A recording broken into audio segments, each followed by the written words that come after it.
चला तर मी आज बनवले होते मिरचीचे भजे. कसे बनवले ते तुम्हाला दाखवते पुढं मी इथं. खूप छान होतात, नक्की करून बघा.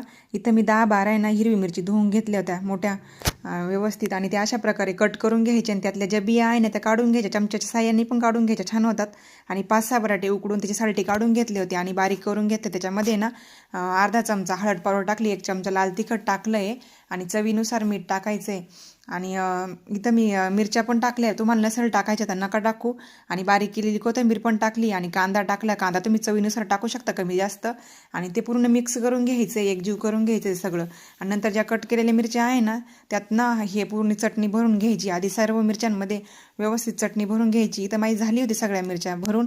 नंतर आपल्याला आहे ना बेसन पीठ तयार करायचं आहे. मग इथं आपल्या जेवढ्या मिरच्याचा अंदाज घेऊन बेसन पीठ घ्यायचं, त्याच्यामध्ये ना थोडासा सोडा टाकायचा आहे खायचा आणि चवीनुसार मीठ टाकायचं आहे आणि थोडीशी हळद पावडर आणि जिरे टाकायचे. आणि ते ना व्यवस्थित असं घट्ट असं नाही का भज्यासारखं करून घ्यायचे. थोडंसं घट्टसरच करायचं आहे, का जास्त पातळ नाही करायचं, कारण की मग त्या मिरच्याला कवर राहत नाही आहे.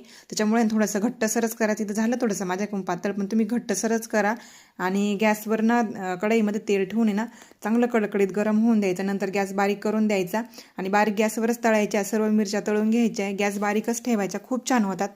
आणि नंतर इथं झाल्या होत्या माझ्या मिरच्या तळून. आवडल्यास नक्की करून बघा आणि चॅनलला सबस्क्राईब करा.